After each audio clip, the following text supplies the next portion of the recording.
தீபாவளி இல்லாமல் குலோப்ஜாம் இதே மெத்தடில் செஞ்சுப்பாங்க. உங்களுக்கு எந்த மிஸ்டேக் வராது, கரெக்டாக வரும், எந்த கிராக்குமே வராது.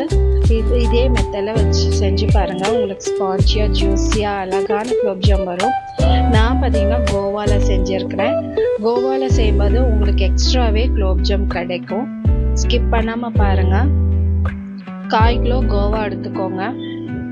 இதை ஒரு பாத்திரத்துக்கு மாற்றிட்டு நல்லா ஃபஸ்ட்டு நல்லா மேஷ் பண்ணிவிட்டு ஒரு 10 நிமிஷம் நல்லா சாஃப்டாக அழுத்தம் கொடுத்து படைஞ்சி வச்சுக்கோங்க. இந்த அளவுக்கு சாஃப்டானே 3/4 கப் மைதா மாவுங்க கொஞ்சம் கொஞ்சமாக போட்டுக்கோங்க. கொஞ்சோண்டு சோடாப்பு போட்டு நல்லா சாஃப்டாக பனைஞ்சி வச்சுக்கோங்க.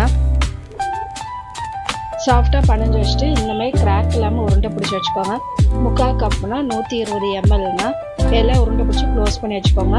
2 கப் சர்க்கரை போட்டுக்கோங்க. 1/4 கிலோ கோவாவுக்கு 240 ml சர்க்கரை கரெக்டாகும். சர்க்கரைக்கு மேலே கொஞ்சம் தண்ணி ஊற்றி நல்லா கொதிச்சோன்னே ஒரு கம்பி பதம் வந்து 4 ஏலக்காய் போட்டு க்ளோஸ் பண்ணி வச்சுக்கோங்க. இன்னொரு ஸ்டவ் ஆன் பண்ணிவிட்டு எண்ணெய் நல்லா சூடானே நம்ம குலோப்ஜாம் உருட்டி வச்சு போகிறீங்களா அது ஒவ்வொன்றா போட்டு கோல்டன் ப்ரௌன் வரைக்கு நல்லா பொரிச்சு எடுத்துட்டு சர்க்கரை பாலில் போட்டுட்டு ஒரு 1/2 மணி நேரம் விட்டுட்டு எடுத்திங்கன்னா கோவா குலோப்ஜாம் ரெடி ஆயிடுச்சுங்க. இதே மெத்தடை நீங்களும் செஞ்சு பாருங்கள். செம்ம டேஸ்ட்டாக இருக்கும். அது உங்களுக்கு பிடிச்சிட்டா லைக் பண்ணுங்கள், ஷேர் பண்ணுங்கள், சப்ஸ்கிரைப் பண்ணுங்கள். தேங்க்யூ.